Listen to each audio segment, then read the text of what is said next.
Welcome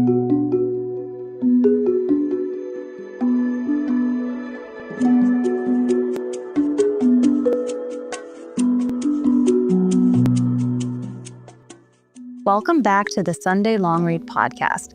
My name is Amanda Ulrich. I'm a journalist and college lecturer based in California. And this week, we're diving into a new episode of our Behind the Story series. Today's story comes from Jim Robenalt, who wrote a piece for Vanity Fair about some very little-known details of former President JFK's life. Robenalt writes that 2 months before JFK was assassinated, he made a home video with Jackie Kennedy, where he play-acted his own assassination. As Robenalt writes in this story, these details help shed light on the former president's state of mind in his final months, and may even make us reconsider today's political climate in comparison to 1963. Well, hi, Jim. Thanks so much for joining the podcast. We appreciate it. Hi, Amanda. Nice to be here. So just to start off, before we kind of go into the little details about this particular story that you wrote for Vanity Fair, which kind of talks about these little-known details of JFK's life. You've written about JFK a lot. This isn't the first time. Can you kind of talk about when you first became interested in this particular former president? Was there a time when this interest kind of kicked off for you? Yeah, I mean, I've always been interested in JFK. I grew up a Catholic, and it was a devastating time. I was like in second grade when he was assassinated. And my mother is, her grandmother's a Kelly Irish, very similar to the Kennedy family, came from Limerick, just as the Fitzgeralds did. So I had this affinity for the family to begin with, and for him in particular. But then 2 years ago, out of nowhere, I get an email from my publisher. I've written 4 books, mainly on the presidency, saying, would you blurb this book? And it was called The Final Witness by Paul Landis. Paul Landis was Jackie Kennedy's Secret Service agent, and he was in Dallas the day of the assassination. And so I got this book. He's actually from Cleveland, Ohio, and Shaker Heights in particular, where I live. So I'd met him once before, briefly, but I thought, whoa, what's his book going to be about? So I read it. And I couldn't stop reading. It was very well done. Got it done in a day. And then you get to the end of the book, and he has this great reveal that he had found what we call the magic bullet in the limousine as they were getting out of the limousine and taking the president into the hospital at Parkland. And I read that and I thought, my goodness, this is a big deal. I knew enough about the Kennedy assassination. And so I called the publisher and said, this guy's got to be 88 years old. And is he ready for the publicity that's going to come his way? And can I help out in any way? I'd met him once before. And Paul said, yeah, he'd be happy to have the help. So he and I then spent maybe 12 or 14 sessions, 2 hours each, going over what he remembers, what happened. And I was highly skeptical about his revelation. And so I said to Paul, there's a lot here, and I was highly skeptical. I came to the conclusion that he was telling the truth. This wasn't a recovered memory. And so I wanted to write a long piece about it to justify this book, so to speak. And Vanity Fair picked it up. So that was my first article that I wrote last year. And that ended up being one of their top 5 most read articles for 2023. That then led to this second long article on this spoof film about the assassination 2 months before the assassination. So it really kind of just fell in my lap. It was an email that showed up. I wasn't looking for it. But once I read it and got into it, I just thought I really needed to understand this better and get to know Paul very well. And he's now become a very good friend. So these pieces of new information that were in Landis's book, they were kind of buried at the end, so they weren't teased as there would be these bombshells about JFK's life. You were just kind of reading through and realized, wow, this hasn't been covered before. Yeah, it's funny. When I was reading the book, I was like, well, first of all, the publisher said you have to sign a non-disclosure agreement, and I know them pretty well. And I thought, a non-disclosure agreement? What could be, non-disclosure about a book 60 years later? And I'm reading it, and it's a charming book. It's really about his relationship with Jackie Kennedy in particular and the kids. And it's charming. I mean, he talks about these inside stories of being with her in the place that they had in Virginia, the horse farm, and going to, the Kennedys' compounds and all that stuff. It's a very inside story. He goes to Europe with her twice. He goes to Italy in 1962 and then goes to Greece in 1963 and gets on Onassis' boat. And it's like this, it's a fabulous story. It's like, if you think about The Crown, it's like The Crown. It's like that sort of a charm to it. But then I get to Dallas, and he gets into, what happened. He just happened to be in the limousine behind the car, which is like 5 feet away on a sideboard. The only reason he was there is because Jackie was there. He was her Secret Service agent, not the president's. So was Clint Hill, the guy who jumps off on the other side. And suddenly, he sees the president's head explode. And that final shot loops through his head as they get to Parkland Hospital. He thinks he's going to faint. Then he finds this bullet, and he also sees bullet fragments on the chair next to Jackie and blood. And he picks up that bullet, takes it into the hospital, Trauma Room 1, and puts it next to the president's foot and leaves it there. And then he is so traumatized by what he's just witnessed. He's 28 years old, that he doesn't say anything to anybody about it. He thinks it's going to be used in the autopsy, that it'll be, with the president's body. And he just never says anything about it. And unbelievably, the Warren Commission never interviewed him, nor did the FBI, who was doing an investigation for the Warren Commission. So he then quits within 6 months because he cannot sleep. He can't get that loop out of his head. And he decides he's not good as a Secret Service agent and of no help. And so he falls into obscurity. And X many years later, reads a book, realizes that this bullet has been misconstrued as one that went through Kennedy into Conley and was found on Conley's stretcher. He was like, no, that's the bullet I brought in that I found behind JFK's head in the top of the limousine seat. And so he decides he needs to write about it, and fits and starts. It takes 10 years. He finally gets it done. But it's an incredible revelation. It changes completely what the Warren Commission said. And it requires a reexamination of the whole thing, of the whole assassination. So really ended up being a huge thing. But he does this very, as you said, very kind of prosaic book that's, wonderful. Then you get to this, and then he ends it. And it's like, well, how could this be? And that's kind of why I wrote that long piece for Vanity Fair, the first one. It was kind of to explain, how could it be? Is it possible? Does the evidence support that this is possible? And I found after a lot of work that it was not only possible, it was probable that he did find it where he found it. And that explains a lot about the assassination. This is a little bit of an aside, but in thinking about this crazy moment in history where JFK is assassinated, and the number of people who have examined that in that specific moment in the many decades afterwards, does Landis talk in his book, or have you talked to him, what he was thinking in that exact moment when he saw JFK shot, and what is going through his mind at that point? Yeah. I've teamed up with a film group called Moxie Pictures. And we actually put together a sizzle reel, and we did a day-long interview of Paul last June, 8 hours. And he goes into great detail about exactly what happened. And to make the long story a little bit short, they come around this curve into Dealey Plaza, and right in front of the bookstore where Oswald, or somebody for Oswald, is 6 stories up and Paul sees nothing. He looks at that building. He doesn't even see any open windows, but it's a very quick turn.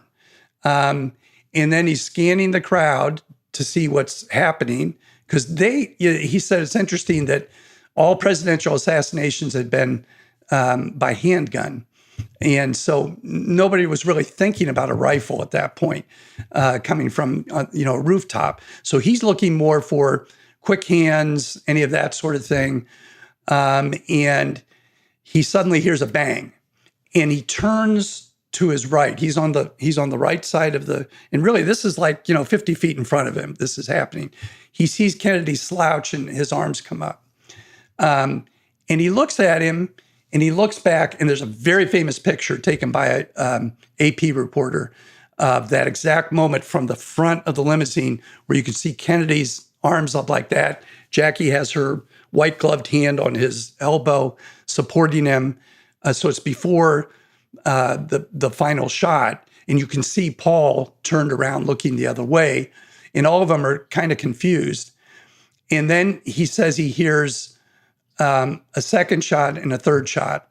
And he doesn't see anything after the second shot. Kennedy is leaning towards Jackie. I doesn't see him move in particular. And then he starts to jump off himself as Clint Hill's jumped off. His guy who's in the front says, "Stop, we're going to hit Clint Hill if we all jump off here." And Hill doesn't make it in time. You can see him on the Zapruder film. You can see Paul early in the Zapruder film. But then the headshot, and then they're screaming off to Parkland Hospital. So what he writes in his report is that the final shot he thought he heard from the front. He later said that he thought that probably was an echo, that his own belief is that they all came from behind. But he definitely wrote it in his report that he thought the loud shot for the final shot came from the front, which a lot of people think happened with the head going back this way from that shot. It's extremely complicated murder, and it is so contradictory. The evidence is all over the place. So it really is the greatest unsolved murder mystery in American history, and that's why what he has to say about where he found that bullet is absolutely critical to history. Absolutely. I mean, the complexity of what happened afterwards is obviously so many people have tried to piece together exactly how those moments played out, but it is amazing to think about Landis being there, and before everything else comes, he is just witnessing this horrific thing happened in front of him. And he's a gentle soul. I mean, he's a wonderful guy, very soft spoken. He loved being a Secret Service agent. He was great with pistols and guns and so forth. I mean, he was very adept at that sort of stuff, very smart. His sister was the valedictorian of Oberlin College, a great college in Ohio. And so he's someone who I think was so traumatized by what happened that he fell into obscurity and kind of hoped that nobody would ever really bother with him from that point forward. And he only decided to come forward after he read a book where it said that this first bullet had gone through Kennedy into Conley in front of him, lodged in Conley's leg, and then dropped off on his stretcher in Parkland Hospital, which is not what happened. And everybody's made fun of that for two reasons. One is they call it the magic bullet because, for it to go through Kennedy in the trajectory, it had to kind of change direction. You see that in the Seinfeld, the magic loogie episode that they did about it. This craziness. And then the second thing is the bullet is just pristine. Conley had a rib, 5 inches of a rib cracked, and he had a fracture of his biggest radius bone in his wrist. And he was like a 6'4" man, and it's untouched. I mean, it's impossible that was the bullet that had done that damage. So Paul's explanation really explains what happened. The first shot hits Kennedy in the back. Doesn't have enough gunpowder, classic of World War II type ammunition at the time, and goes not superficially into his back, and then comes out the back and lands on top of the chair where Paul finds it. It didn't go through Kennedy. So a second shot then hits Conley, and then a third shot, and maybe a third and fourth shot hit Kennedy in the head to kill him. So it really changes things. And the Warren Commission had to stretch to get there, and it's why nobody's ever believed them. And it's why a new investigation is absolutely necessary at this point. And so going 2 months previous to the assassination, the subject of this Vanity Fair story that you wrote recently. So this piece of it, the fact that JFK, 2 months before he died, play acted his own assassination in a home movie that he made with Jackie, which all of the details of this story are so unexpected. I think you're in thinking about JFK and Jackie and the family behind the scenes, out of the public eye. This seems like a kind of jarring, surprising thing that they would be shooting this home movie that's so fatalistic. Can you talk about what you thought when you first heard this from Landis, that this home movie was shot so soon before he was assassinated? Yeah, as you say, it is shocking. I mean, it's just shocking. There's no other way to say it. It's also incredibly sad. It's also, as I wrote about, I think quite an indication that JFK did have all these premonitions that people talked about, that he was going to be assassinated. But Paul Landis, in one of our very, all these sessions we talked about everything. He said, at one point, Jackie asked us to take part in a movie where they killed the president. I said, what? He said, yeah, we were at, Jackie's girlhood home up in New England, and a place called Hammersmith Farm at Newport. Big 28-room mansion right on the bay, beautiful place. And it's where JFK and Jackie went to really get away. If he went to Hyannisport, there was all the Kennedys around the place. There, it was really her family, very small. And so they could really get away there. And they would go out on the boat called the Honey Fitz, which is the presidential yacht named for JFK's grandfather, Rose's father, John Fitzgerald, who was, mayor of Boston. They went out on that boat and cruised. And on this particular occasion, exactly 2 months before the assassination in September, on that weekend, they were visiting with Paul Fay, who is known as Red Fay. He had red hair. But he and JFK went back to PT boat days in World War II. They both were in the South Pacific. They both had their boats shot out from underneath them, or in Kennedy's case, cut in half by a Japanese destroyer. They both recovered together, and they became lifelong friends. And so when Kennedy really wanted to get away and still goof around and spoof and do things like that, it was Red Fay, his Navy buddy.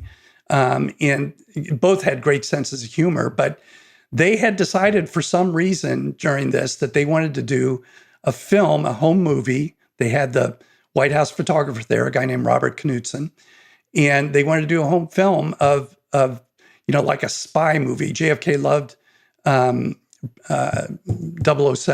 James Bond stuff. Jackie always wanted to be a director. She spent time in Paris while she was in college. She loved film. She was a photographer. So JFK was trying to lift her spirits after she had lost their second son, Patrick, after a premature birth in which he dies 2 days after he's born in August. So this is September. And he's trying to lift her spirits. Let's do this. Jackie, you direct it, and we'll act as if I'm being shot and killed. And they use Heinz ketchup. I mean, it's really amateur. Paul Fay gets shot and killed too. And they have this crazy, goofy love scene in it too. It's really Pink Panther meets 007. I mean, it's just stupid. But they wanted to do it. And then they showed it to various people, including Ben Bradley and his wife, right before Jackie goes off to Greece with Onassis on his boat, right before the assassination. So it's just like one of these things of, Paul, I can't believe this is true. And fortunately for me, Robert Knudsen, the White House photographer, his son, Bob Knudsen, is still alive, lives in Washington. And I called him up, and it was kind of a cat and mouse. Do you still have this film? Nobody can find this film. Everybody says it happened, but there's no evidence of it. And finally, after I got Paul on the Zoom call with me and Bob Knudsen, we had a wonderful talk. He said, come to Washington. And he showed me they had outtakes from it. And so there was the evidence, with the Secret Service guys, just as Paul said, screaming up the front of the Hammersmith Farm and jumping out, acting like they had heard shots, is what Jackie told them to do. And then they went in and they saw JFK on the floor with ketchup on him. And she was directing from the staircase, the very staircase she had stood on 10 years earlier when she got married to him, those famous photos of them. And they all laughed. They thought it was hysterical and funny. And, they made this film. And so there it was, remnants of it were still there. And I asked Bob Knudsen, who's a wonderful guy, again, a guy who's become a friend, would you mind if Vanity Fair used some of these outtakes to show that it actually did happen so we can explain this story? And he had several other things to show me, but it was just like, I can't believe this. And what am I going to write about this? It's so sad. It's, but I thought, it really is foreboding. It's this Irish belief and stuff like this. And I'm now writing a book on JFK called June 1963, which was kind of his mountaintop for a lot of reasons. But one of the things he does that month is he goes to Ireland. Right after giving that Berlin speech, Ich bin ein Berliner, he goes to Ireland. And then when he finishes that magnificent 3 days in Ireland, his home, where his family's from, he goes to England and he stops privately at the grave of his sister, Kathleen, who is buried in a graveyard for the Duke and Duchess of Devonshire, because she had married a guy who would have been the Duke had he not been killed in World War II. And I realize, this whole Kennedy premonition curse, his sister dies in a plane crash. His brother Joe had died in a plane crash in World War II. There was just something, I think, that he understood that he was not going to live a long life. And he talked about it a lot. One of the things I point out in this article is that, he studied Lincoln intensely because Lincoln's 1860, John Kennedy is 1960.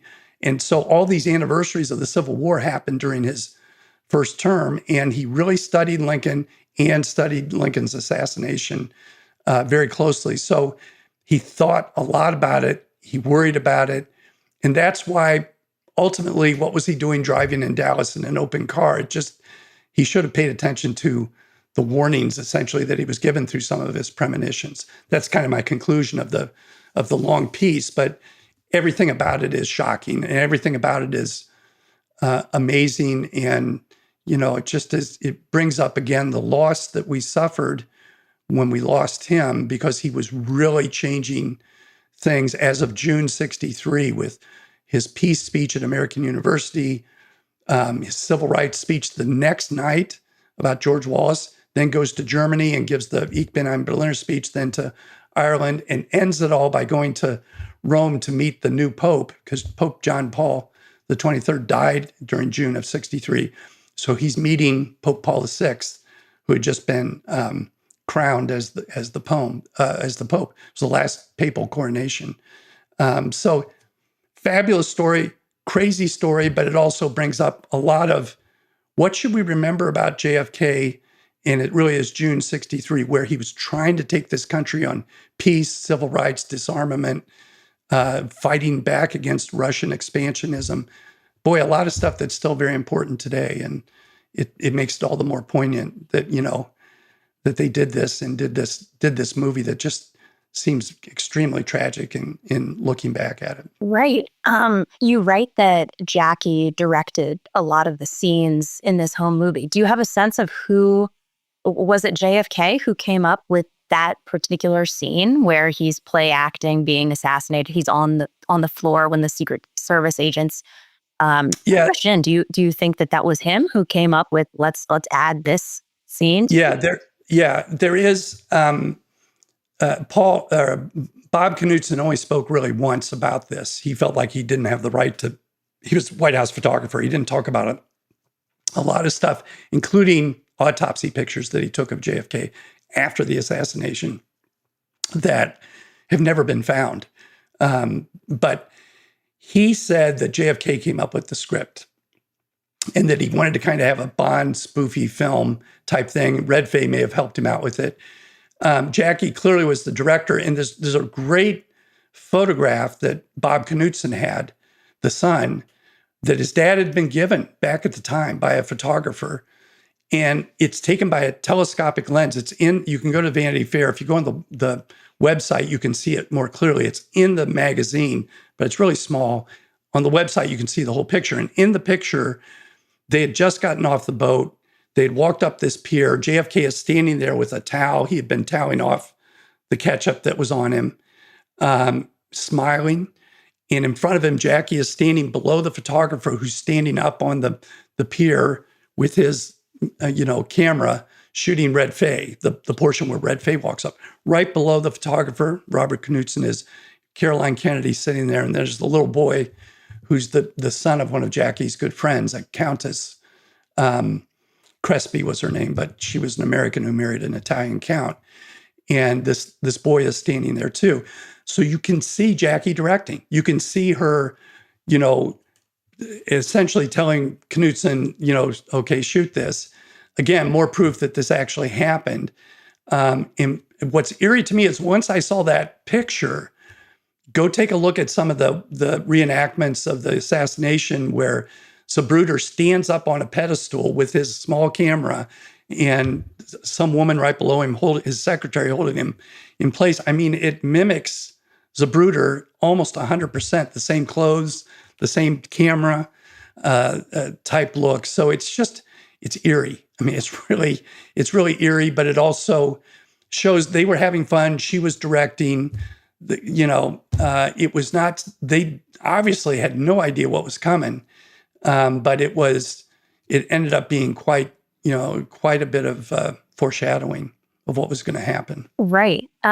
You bringing up the fact that JFK was interested in Lincoln's assassination or just was studying some of those details in that time. There's one particular quote that he told a journalist that you included in your story where he said, anyone who wants to exchange his life for mine can take it. They just can't protect me that much. Yeah.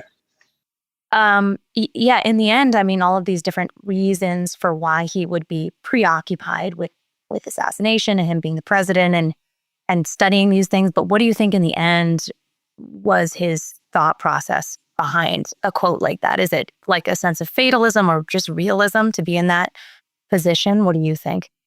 Yeah, I think it is the Kennedy moxie. He came from an extremely competitive family. Courage was huge to them. And so when the week before Dallas, he went down to Florida, to Tampa and Miami to also do motorcades as a part of trying to keep the South. Remember, this was a time when Brown v. Board of Education was causing the South slowly but surely to leave the Democratic Party and become Republican. And he was trying to maintain, his ability to win in 1964. So he went to Florida and then he went to Texas. Lyndon Johnson was from Texas. And that was a jump ball at the time. It wasn't for sure in the Dem category. So he felt he needed to do this. And when he went to Florida in Tampa, the Secret Service agents got up on those standing things on the back of the limousine. They're called by different names, but they're little steps that are back there and they can hold on and stand there to be closer to the president. Allegedly, and people differ on whether this happened or not, Paul believes that it did happen and that some of the people told him it happened. Kennedy said, tell those guys to get off the back there. I don't want people to think that I'm not close to the people and that I'm, being protected by them. Get those, he called them those Ivy League something or others, off the back of my limousine. So you'll see in Dallas, Clint Hill occasionally jumps off, goes up to one of them, but he's crunched down. He was protecting Jackie, but he doesn't stand up. And they weren't on the back. Had they been on the back of that limousine, we would never have had the assassination. So I think it has to do with him saying, I want to show the people I'm close to them, that I'm not afraid of anything and that I'm not being ultra protected and all the rest of that stuff. But, Dallas was a dangerous place at the time. They knew it. He knew it. He said that morning that, he could have been assassinated the night before. I mean, it just was on his mind, which makes it almost inexplicable. They could have had a bubble top, which was not, it was not bulletproof, but it definitely would have deflected or changed the trajectory of a bullet. If anybody would have taken it, there would have been a bubble top. And they took it off that morning because the rain stopped, and he wanted to have this image of a guy who was, a person of the people. He occasionally stopped the car. He did it in Dallas to shake hands with little kids. Got, with a nun and a woman there saying, "Please, Mr. President, stop." And, this woman saying, "I can't believe it. He stopped." It was that sort of image he wanted to have, that he was very open and with the people. And it was a really extremely dangerous position. And it turned out to be fatal in Dallas.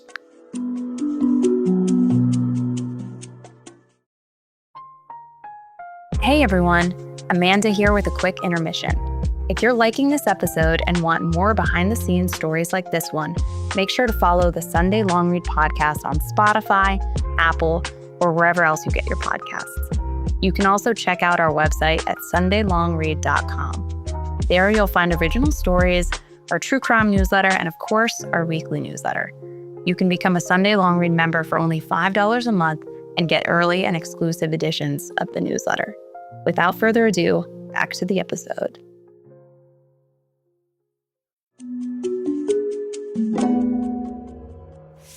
As you write in your story, it's not just a kind of dark foreshadowing, this home movie, but it also seems to put together the pieces of how the JFK assassination, the steps that led up to that, where, as you write, just wanting to project that image of being connected with people and removing that barrier.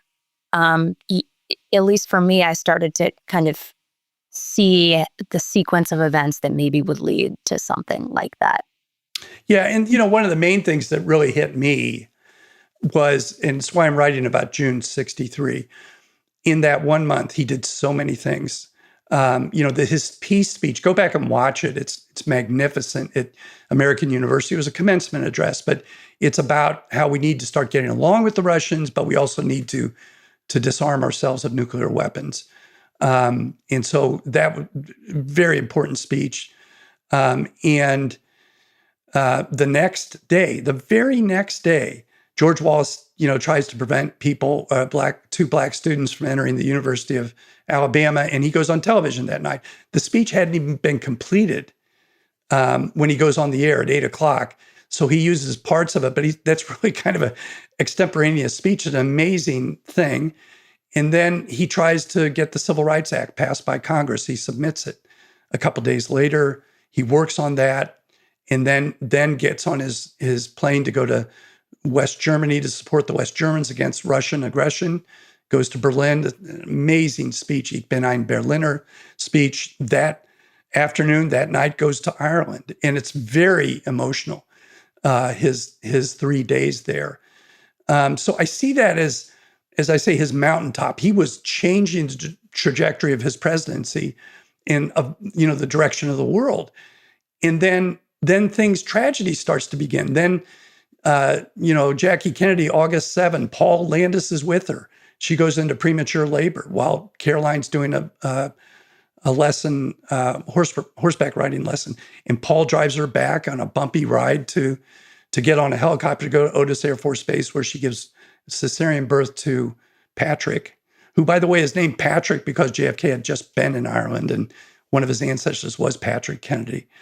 Patrick then dies. It's tragic. 2 days later, JFK's there holding his little hand in a hyperbolic chamber. They were trying to save him, and he dies. And, Kennedy, they say the Kennedys don't cry. That's not true. I mean, he sobbed over that. And, that kind of begins this tragedy of things going in the wrong direction, so that you then have them doing this spoof, murder movie in September. But all of this leads to Jackie saying that she's going to go to Greece for several weeks with her sister, Lee Radziwill, the princess. And they're going to get on Nassis's boat, the super yacht, the Christina, and, spend time there. And while she's on that voyage, she tells Paul Landis and Clint Hill, I'm going to finally go on a political trip with my husband, because she hadn't done that during his presidency. She'd gone abroad with him, like to Paris and to South America or Mexico. But she hadn't done a political trip in the U.S. It was Dallas. And had she not gone to Dallas, I mean, there's a lot of what ifs there. What would have happened? How would it have all played out? That first shot, he was definitely leaning to one side. He might have just fallen over had she not been there. You can see her holding him up. So, I mean, it's very fate. If you believe in fate, it's very much fate, but it's also just Greek tragedy to the nth degree. And it really, to me, put the context of, well, let's go back and remember the mountaintop and where he was going. Let's spend time on that because we remember this tragedy. But in that tragedy, all this stuff that he was doing really got buried, and we increased our involvement in Vietnam, all the bad things that happened as a result of that. Let's go back and hit the restart button in June of 63 and try to recapture some of what he was trying to do. Right. And then, I mean, fast forward to last year with the Trump attempted assassinations.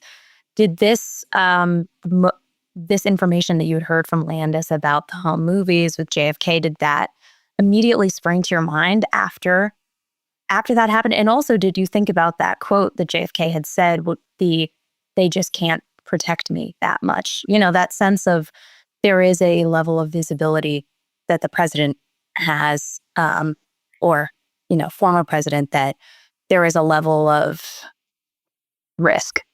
Yeah. Yeah. When I first heard about it, I called Paul right away and I said, don't talk to the press. Let's wait and see. We don't know enough yet. And what we ended up finding out is it's somebody with a rifle on top of a building.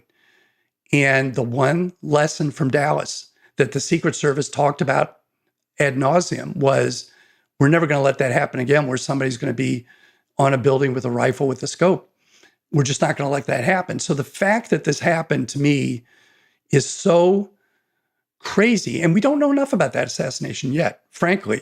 It's shrouded in a lot of mystery, but how they let this kid get anywhere near, and people seeing him climb up there and all the rest of that stuff.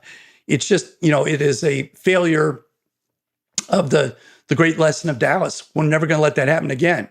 They let it happen again. And why it happened, who's responsible, all that sort of stuff. I mean, and it's just odd. The whole thing is odd. We don't know enough about the injury to Trump. That's all those medical records have been withheld. It's very odd. So it is the great lesson of Dallas, and it was not followed. But here, it was just a complete failure of security that should have happened. It's not that you can't prevent that. It's that this was a massive failure by the Secret Service.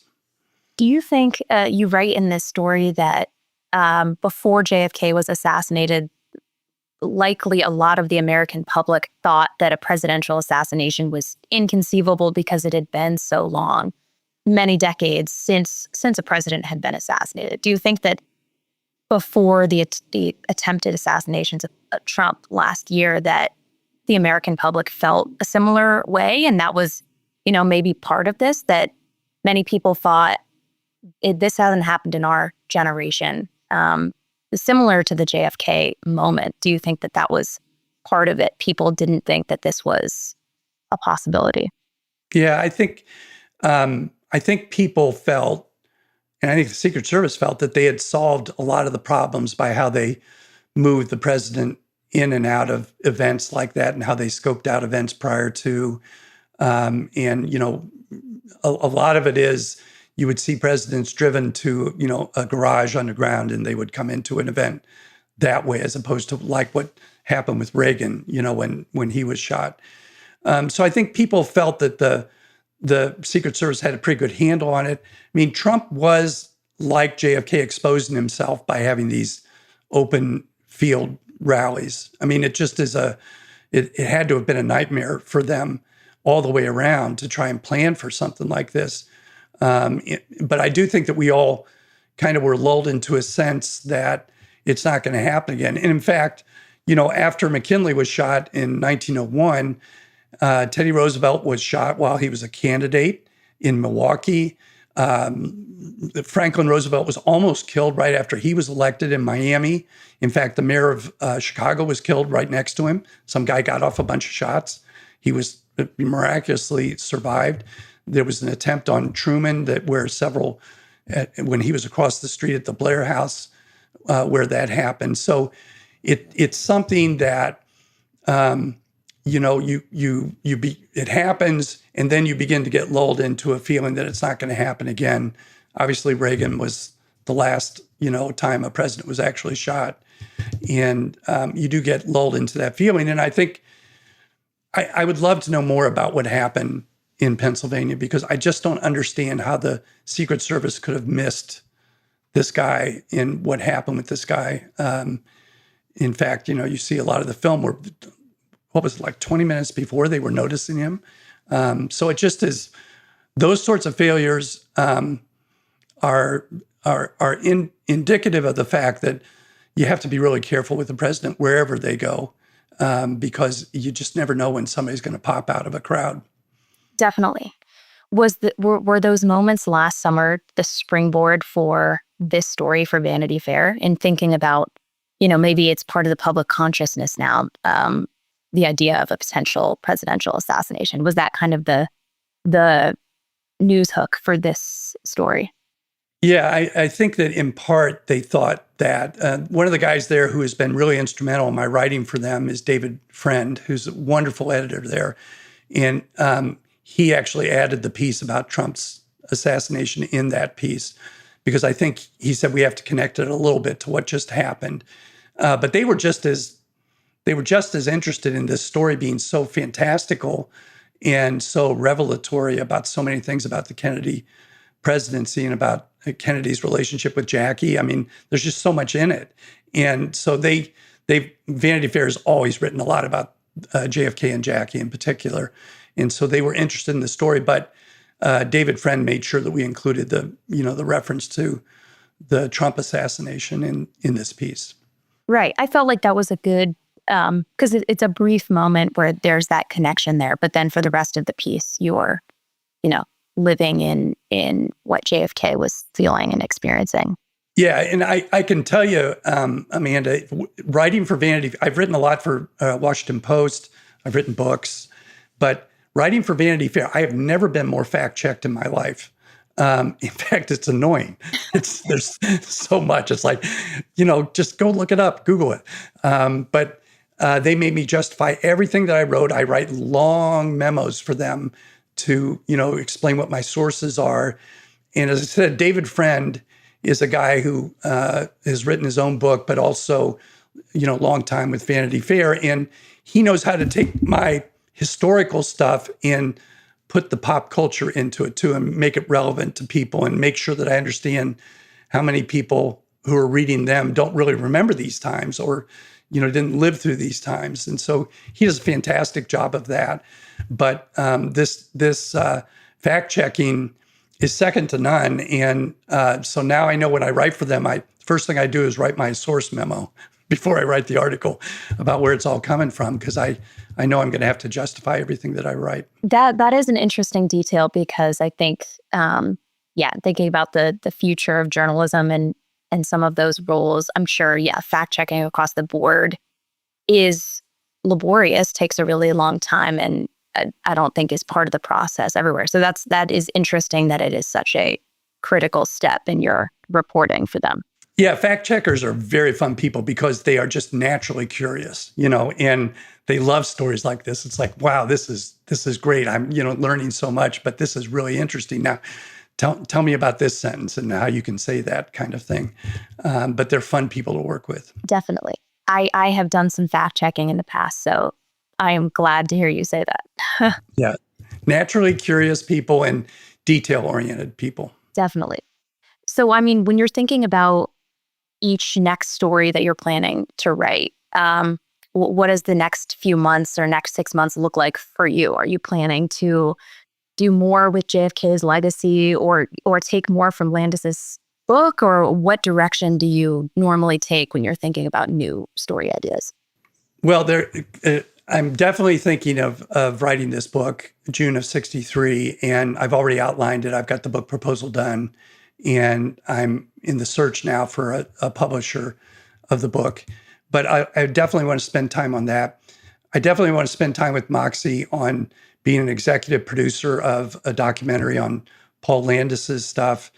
One of the people who's contacted me about the whole JFK story and has an interest in being involved is Alec Baldwin, who has a very strong interest. I interviewed him on the 60th anniversary, he and Rob Reiner, for a piece for Vanity Fair. So I want to stay in contact with him about what projects we might do there. But I also write about politics. I write on the political side. And my books are about the presidency, but I've spent 10 years with John Dean, Richard Nixon's White House counsel, doing legal ethics seminars around the country. So I understand the Nixon presidency better than most. And I did for Vanity Fair, for example, what was it like to be on Nixon's enemies list, back at the time, and explained all of that as we now move into a period of time when there may be enemies lists and people being, prosecuted for politics. So I want to continue to write about that. I want to talk about that. I want to continue to write about what I see as the structural problems in our Constitution, where we have 2 senators from every state, regardless of size. And so Wyoming, that has 500,000 people, has 2 senators, and California has 40 million, and they have 2 senators. Go back and look at the Trump second impeachment. It was 57 votes for. They only needed 10 more. And, you could look at Wyoming, North Dakota, South Dakota, et cetera. Those votes would have meant that he would have been convicted. Those votes in those small states, like 8 million people versus 2 votes in California, is just something wrong right now. I mean, and unfortunately, the founders said that particular provision of all the provisions couldn't be amended. It's not subject to amendment. You have to have a new constitution. So it's a real conundrum, but I want to write about it and write about how that's affected us, our Supreme Court, et cetera. So write on that too. So a lot on the docket coming up, sounds like. Yes. So and still practicing law. Right, on the side. Right. I mean, so in kind of last question, in thinking about JFK's legacy, there is such, I think that the interest in JFK is still so strong. What do you think, this story for Vanity Fair, do you think this kind of adds some critical pieces to that legacy that's not just those final moments in Dallas, but in thinking about who JFK was as a person? What do you hope this story adds to the idea of his legacy? Well, I hope what it adds is that he really grew in that office. And a lot of presidents do. Harry Truman's a good example of that, too. He really grew. And he grew through adversity. I mean, the peace speech at American University came out of the Cuban Missile Crisis in October of 62. He really grew in trying to understand how to deal with the Soviets. And he really grew, we know now, and so did his brother Bobby, in civil rights. They were very lukewarm on civil rights, and they decided to go all in June of 63. They put all the chips in, and the 64 Civil Rights Act is what comes out of it. And, then he also, I think you can just see his maturity and his leadership ability, his charisma. Some of these speeches in Ireland, you cry when you watch them. They are so fabulous. He was a poet president. He was, Robert Frost said, poetry and power. I mean, that's kind of the way he saw him. And he really grew into that. He understood power, and he understood his role in changing the course of things. But he was also such a poet in the way there's a great scene, for example, when he goes to Galway. And he's standing there, and you can watch this, it's on YouTube. And he says, if your eyesight is good, and if you look to the west, that's on the western side of Ireland, and it's on a clear day, you can see Boston, Massachusetts. And they all laugh. They think that's funny. He said, how many of you here have relatives in the United States that you're willing to admit to? They all laugh at that, raise their hands, and he kind of raises his hand very sheepishly. It's just his charisma, his ability to deal with a crowd, but also his incredible intelligence and his savvy and, knowing what to do and when to do it. I want people to remember that, because we had, in him, I think one of the greatest of all presidents. And I'm a big fan of Franklin Roosevelt for similar reasons. But that's what I think we have to remember. And it's a good time to do so because these civil rights, Russian expansion, those are right on the front burner right now. And the character of the presidency is on display right now. We see that, obviously with Jimmy Carter's passing and all the outpouring of, what a, wonderful human being he was. We got to remember we've had some really good presidents and we got to look to them as our models. Absolutely. Well, Jim, thank you so much. We'll have to bring you back on the podcast again after you finish your next book. Maybe that's in the future. Great. Thanks, Amanda. Nice to meet you. This episode of the Sunday Long Read podcast was produced by Matthew Whitehurst and me, Amanda Ulrich. The co-founders of the Sunday Long Read newsletter are Jacob Feldman and Don Van Natta Jr. Until next time, thanks for listening.